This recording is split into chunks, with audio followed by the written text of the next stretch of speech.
Daniel's small, dark hand let go of the chocolate cookie package as if letting go of a piece of his own heart. His 6-year-old eyes glistened with moisture as he carefully put the item back on the shelf, with a care that would break anyone's soul who watched. His mother, Camila, was only 28, but her face carried the exhaustion of someone who had lived twice that long. "You don't need it, my love," she whispered, her voice breaking as she held tightly to the worn bag strap. "We need rice and oil first."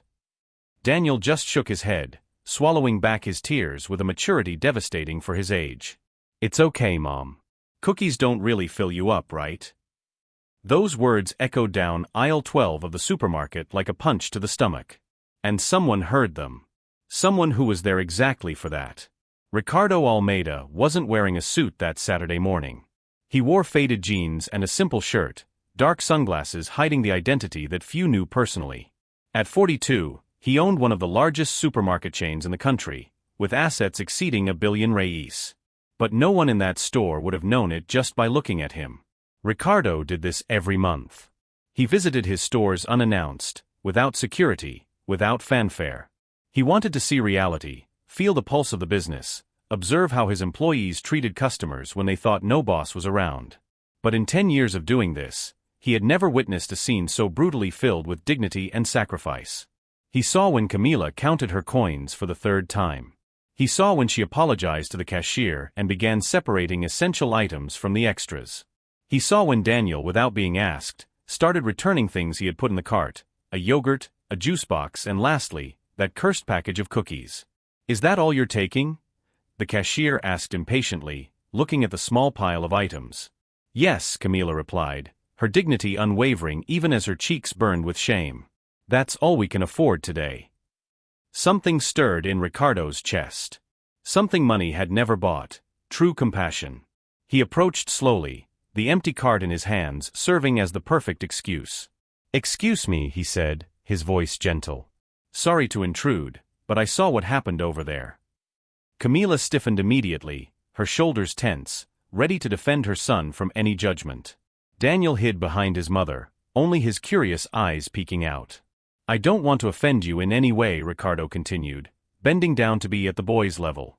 "But that was the most beautiful gesture I've seen in a long time. You're a very special boy, you know that." Daniel blinked, surprised. "Me? You? How old are you?" 6. 6 years old, and you already know what priority is. That's rare, my friend. Ricardo extended his hand. "My name is Ricardo. Can I ask you a question?" The boy looked at his mother, who nodded cautiously. "You can." "What was your dream there?" "The cookie." "It was." The voice came out tiny. Ricardo smiled. "And what if I said I want to do something? I want to fill your cart. Everything you need. Everything you want. Would it be too much pride to accept help from a stranger?" Camila took a step forward, her voice firm despite the tremor. "Sir, I really appreciate it, but there's no need.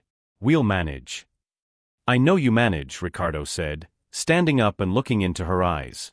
"That's clear from afar. But today isn't about needing. It's about deserving. And you deserve it." There was something about this man. A sincerity Camila couldn't ignore. A light in his eyes that wasn't pity, but genuine respect. "Why would you do this?" she asked, suspicion still present but starting to crack. Ricardo thought for a moment. "Because it's been a long time since I've seen real love. And you too reminded me it still exists." Daniel tugged at his mother's shirt. "Mom, he seems nice." Camila took a deep breath. Pride and necessity waged a silent war inside her. But when she looked at her son's face, when she saw the timid hope shining there, she knew she couldn't refuse. "All right," she whispered. "But on one condition. You give me your full name and a phone number. One day when I can, I will return every cent." Ricardo smiled. She had no idea who he was. And he preferred it that way. Deal.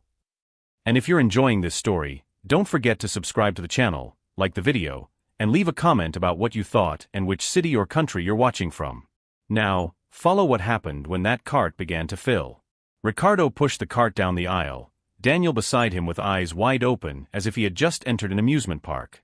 Camila followed behind, still tense, her hands tightly clasped, trying to process what was happening. You can choose whatever you want, champ, Ricardo said, stopping in front of the cookie section. Which one do you want? Daniel looked at his mother first. She nodded, her eyes watery. The boy grabbed 3 different packages, holding them like precious treasures. Only 3? Ricardo asked, smiling. If I take more, they won't fit in the cupboard at home, Daniel replied with a logic that made Ricardo's heart ache. They continued. Rice, beans, oil pasta, meat, chicken, fruits, vegetables. Ricardo watched Camila select each item carefully, always checking the prices, always picking the most affordable option. He wanted to tell her to forget about the prices, but he respected the process. This woman had pride, and he wasn't going to take that away from her. Does your son need clothes? Ricardo asked as they passed the children's clothing section. Camila hesitated. His still fit. But it's getting cold. And that coat over there looks warm. Ricardo pointed to a navy blue jacket with a hood. What do you think, Daniel? Do you like it? The boy's eyes sparkled. Camila closed her eyes for a second, taking a deep breath. All right, she said quietly. They also went to the shoe section. Daniel was wearing sneakers with a hole on the side, patched with thick thread. Ricardo pretended not to notice, but picked out 2 new pairs and put them in the cart while talking about cartoons with the boy. When they reached the checkout, the cart was overflowing. The cashier began scanning the items, and Camila watched the numbers rise on the screen with a mix of gratitude and anguish. 500 reis. 600. 800. That's when the store manager appeared. A tall man with a prominent belly and an air of exaggerated importance. Osvaldo was 50 and had worked at that store for 15 years. He approached the cashier, looked at Ricardo, then at Camila and Daniel, and frowned. Any problem here? He asked, his tone already laden with judgment. None, the cashier replied. Just finishing the purchase. Osvaldo looked at the full cart, then at Camila and her son, and something unpleasant crossed his face. Are you sure you can pay for all of this? He asked her directly, ignoring Ricardo completely. The silence that followed was heavy as lead. Camila felt her face flush. Daniel gripped his mother's hand. She's not paying, Ricardo said calmly. I am. Osvaldo measured him from head to toe, seeing only an ordinary man in jeans and a simple shirt. I see. How generous. The sarcasm dripped from every word. But you know, we have store policy. We can't allow people to do charity in here. It embarrasses other customers. Ricardo felt anger rising but kept his voice controlled. Charity? I'm buying products in your store. With my money. Where's the problem? The problem, Osvaldo said, crossing his arms, is that this isn't a food bank. If she can't pay, she should have thought twice before filling the cart. Camila stepped back, humiliation burning like acid. Let's go, Daniel. No, Ricardo said, his voice still calm but with a steel edge. You're not going anywhere. Osvaldo, is that your name? Yes. And you are? Ricardo slowly removed his sunglasses. His eyes met the manager's with an intensity that made the man swallow hard. I am Ricardo Almeida. The name meant nothing to Osvaldo for 3 seconds. Then the realization hit like a bomb. The owner of the chain. The discreet billionaire no one knew personally, whose photo was in every administrative office. Osvaldo's face lost all color. Mr. Almeida. I didn't know. Of course you didn't. And even if you had, it shouldn't change a thing. Ricardo turned to the cashier. Please continue scanning the items. Yes, sir, she replied, her hands trembling. Ricardo turned his attention back to Osvaldo, who seemed like he wanted to disappear inside his own suit. You just humiliated a customer in front of her son. You judged her by her appearance, her skin color, her financial situation. You forgot that everyone who walks in here deserves respect. Sir, I was just following protocol. What protocol? Show me where it says generosity is forbidden. Show me where it says you can treat people like they're worth nothing. Ricardo took a step forward. You're fired, Osvaldo. Grab your things and leave. The manager opened his mouth, closed it, opened it again. But sir, I have a family, bills. And Camila doesn't? Daniel doesn't? The difference is they have dignity. Something you lost a long time ago. Ricardo pointed to the exit. Go. Now. Osvaldo left stumbling, his face red with shame and anger. The entire supermarket had stopped to watch. Customers held their carts, employees stared in disbelief. Ricardo turned to Camila, who was frozen, tears now freely streaming down her face. I'm sorry about that, he said gently. But no one treats you like that in my presence. Daniel tugged on Ricardo's sleeve. You own all of this. I do. Really? Really? The boy thought for a moment. So you're like a superhero? Ricardo smiled, kneeling down. No, champ. I'm just someone who was in the right place at the right time. The real superheroes are you and your mother. The cashier finished scanning the items. The total flashed on the screen, 1,200 reis. Ricardo swiped his card without even looking. In the parking lot, Ricardo helped carry the bags into Camila's car, a 20-year-old white sedan that seemed to stay upright purely out of stubbornness. Daniel held the package of cookies tightly, a huge smile on his face. Wait, Ricardo said before they got into the car. There's something I wanted to ask you, Camila. She turned, still with red eyes. You've already done too much. I don't even know how to thank you. No need to thank me. But I have a proposal. Ricardo leaned against her car, hands in his pockets. What do you do for work? Camila hesitated. I used to clean 3 houses. I lost 2 jobs last month when the families traveled and didn't need me anymore. Now I only have 1, 3 times a week. Do you have any formal education? How far did you study? I finished high school. I started a business administration degree, but when I got pregnant with Daniel, I had to stop. His father left before he was born. She spoke without self-pity, just stating facts. Since then, it's just me and him. Ricardo nodded, an idea forming in his mind. What if I offered you a job? Here, in the company. Camila's eyes widened. Sir. Ricardo. You can call me Ricardo. Ricardo, she repeated, the strange name on her lips. Why are you doing this? You don't know me. You don't know if I'm good enough to work. I know what I need to know. I saw how you treat your son. I saw how you chose the products carefully even with someone else paying. I saw your dignity when that idiot tried to humiliate you. Ricardo crossed his arms. People like that are rare. And I need people like that working with me. Camila looked at Daniel, who was playing with a toy car Ricardo had discreetly placed in the cart. What kind of job? It starts in customer service. Fixed salary, registered employment, transport allowance, meal voucher, health plan. And there's a daycare at the company for Daniel while you work. Ricardo saw her eyes fill with tears again. If you stand out, and I think you will, there's room to grow. A lot of room. I don't know what to say. Say you accept. Say you'll show up on Monday at 8 in the morning at headquarters. Ricardo took a card from his pocket and handed it to her. This is my direct number. Any problem, any doubt, call me. Camila held the card as if it were gold. Why are you doing this? Really? Ricardo looked at the sky for a moment, choosing his words. Because it's been 5 years since my wife died. Cancer. We didn't have children. Since then I work, come home, sleep and repeat. I have more money than I could spend in 10 lifetimes, but I have no purpose. He looked at her. Until today. Until I saw you and Daniel. You reminded me why I built this company. To help people. To make a difference. I had forgotten that. Camila wiped her tears with the back of her hand. I will work hard. I promise you won't regret it. I know. Daniel ran to them. Mom, can we go home now? I want to put my new things in the closet. Ricardo knelt down to his level. Take good care of your mom, okay? She's special. I know. She's the best mom in the world. I believe you. Ricardo ruffled the boy's hair.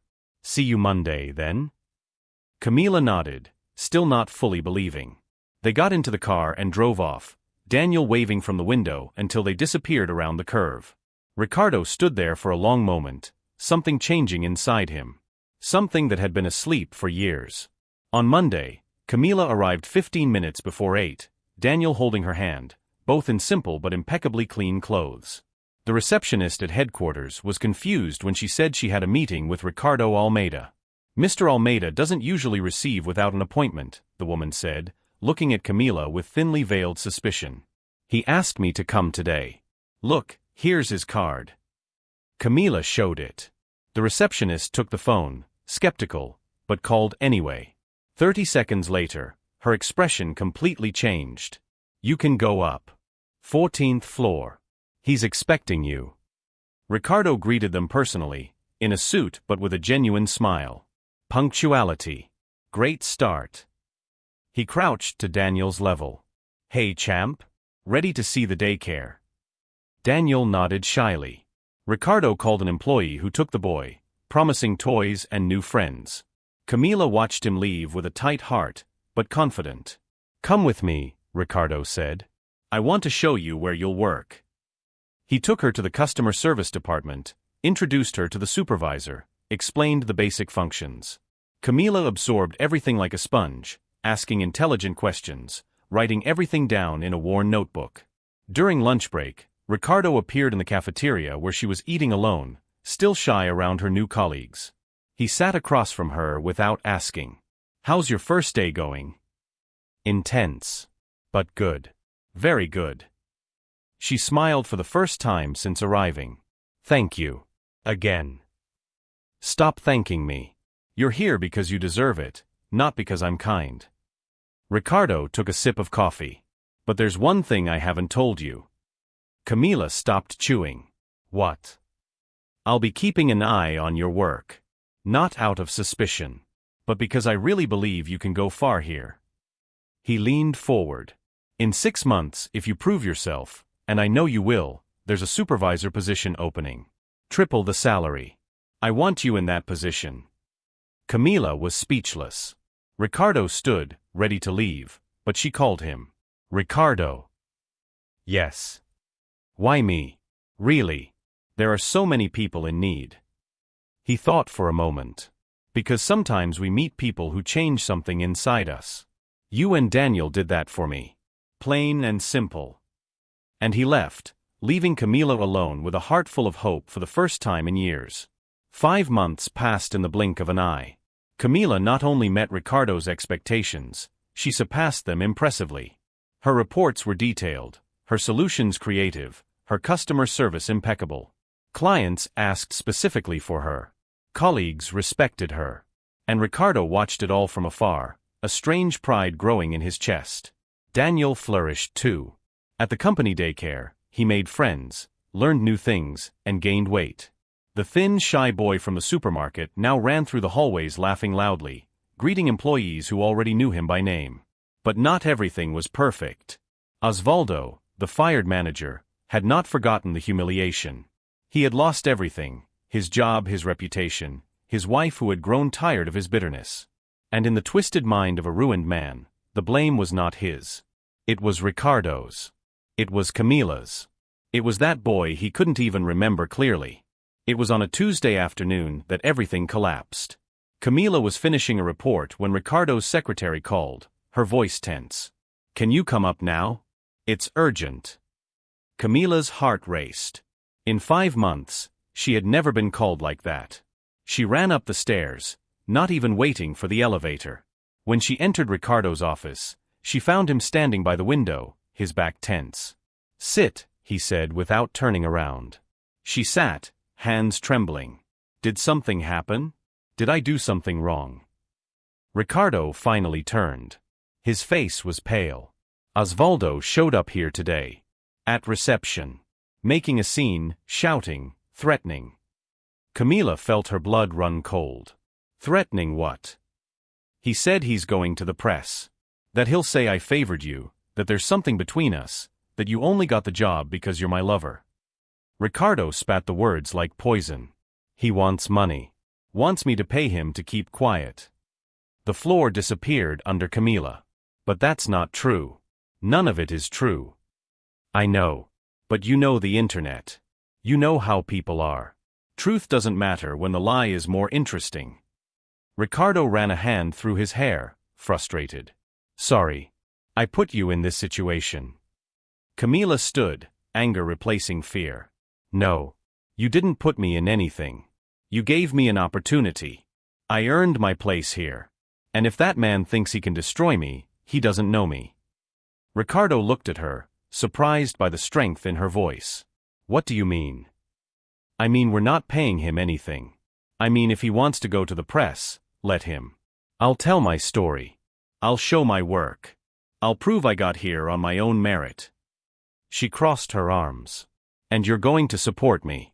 Because I know you're not a coward either. A slow smile formed on Ricardo's face. You're right.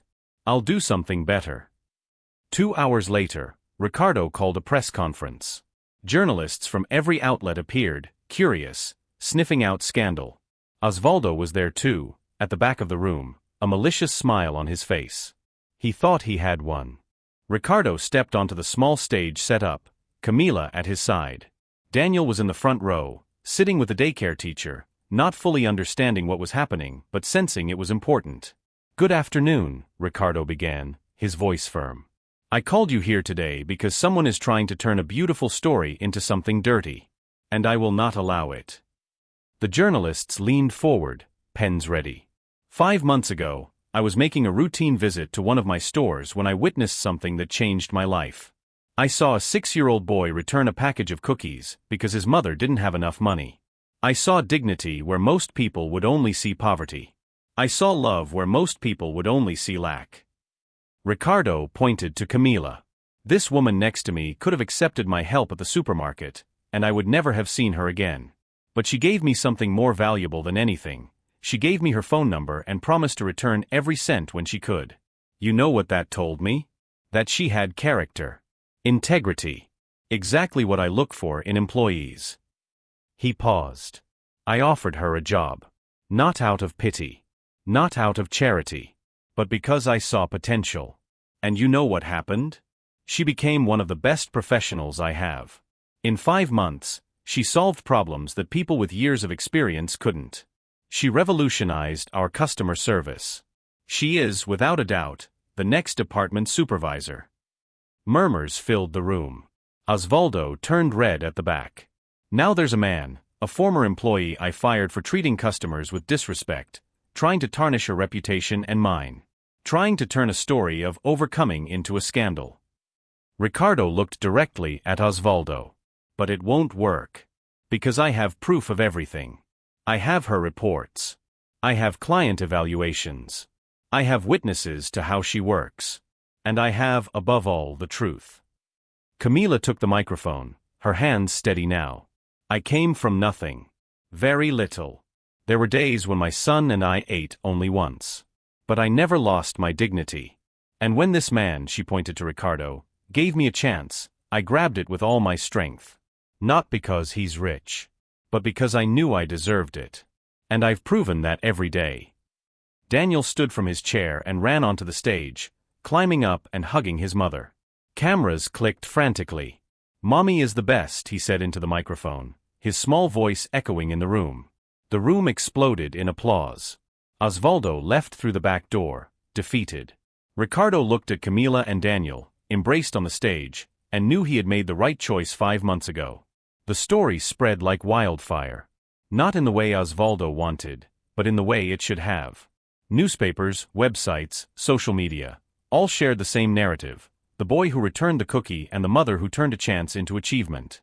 Camila became a symbol of overcoming adversity.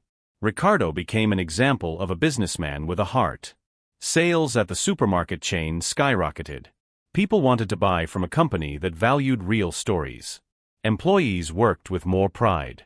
And Camila, in the middle of it all, just continued doing her job with the same dedication as always. The week after the press conference, Ricardo called her to his office again. This time, Camila went up without fear. Sit, he said, but there was a smile on his face. She sat, curious. This time it's good news, I hope. It always has been. Ricardo pushed a folder across the desk. Your promotion. Department Supervisor for Customer Service. Triple the salary, as promised. Starts next month. Camila opened the folder, saw the numbers, and tears came. Even expecting it, even knowing she had earned it, it still felt surreal. I did it. You did. Alone. Without anyone's help beyond your own effort. She wiped her eyes, laughing and crying at the same time. You know what's funny? 5 months ago, I was returning food at the checkout. Today I have a bank account, health insurance, and my son is in a private school you insisted on paying for. I didn't insist. I just made it clear that trusted employees get extra benefits. Ricardo stood and went to the window. Can I ask you a personal question? Sure. Have you thought about going back to school? Finishing that degree? Camila was silent for a moment. I think about it. Every day. But with work with Daniel, I don't know if I can. And what if the company paid? What if we adjusted your schedule so you'd have time to study? Ricardo turned. You have potential for far more than supervisor, Camila. I want to see you become director. Executive.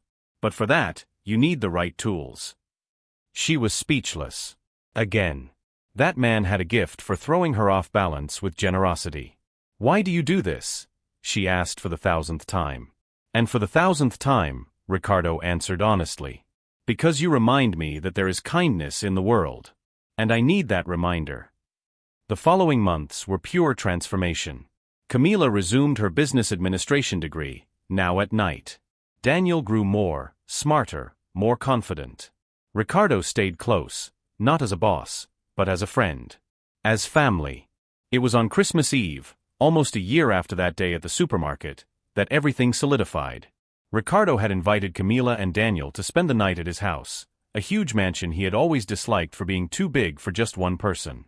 They decorated the tree together, Daniel excited like any child should be at this time of year. They ate, laughed, watched movies.